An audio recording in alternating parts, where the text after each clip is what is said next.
So the second question, that's a big question that we could talk all day about. In terms of the first one, do we do first-time teams? Yes, we do. We have a very long-standing program for first-time teams, which we've been running for a decade or more. And I guess the advantage of structuring it that way is we're able to have a bucket with a risk appetite high enough to invest in first-time teams. It's been a very successful program. We've seeded a number of franchises which have then gone on to raise money through other commercial sources. I suppose stepping back though, more generally, we're big believers in the first-time and emerging team thesis in venture. It's an asset class that sort of lends itself to that, in the sense that the way that you build a company changes over time.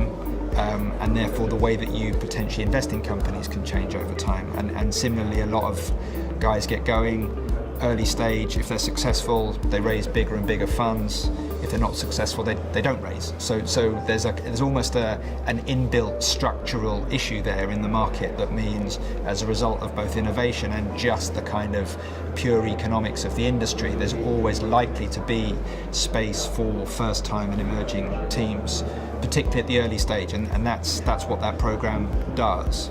I think there's first-time teams and there's first-time teams though, so to kind of start answering your next question, I think we have a commercial bucket of money where we invest in Roman numeral 2, 3, 4, 5, 6 and upwards, and we would do first-time teams through that bucket, but it's generally by exception. It tends to be teams that have spun out, for example, where there's a much better read across from what they did before to what they're going to do now.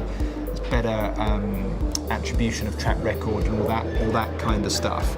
It's really tough, I think, to raise a genuine first-time fund. So the idea that you've never really worked together before, you perhaps are trying something new. Our experience is that actually that can lead to some really, really great returns, but it's very high risk. And so we have a separate bucket that sort of does that for that reason.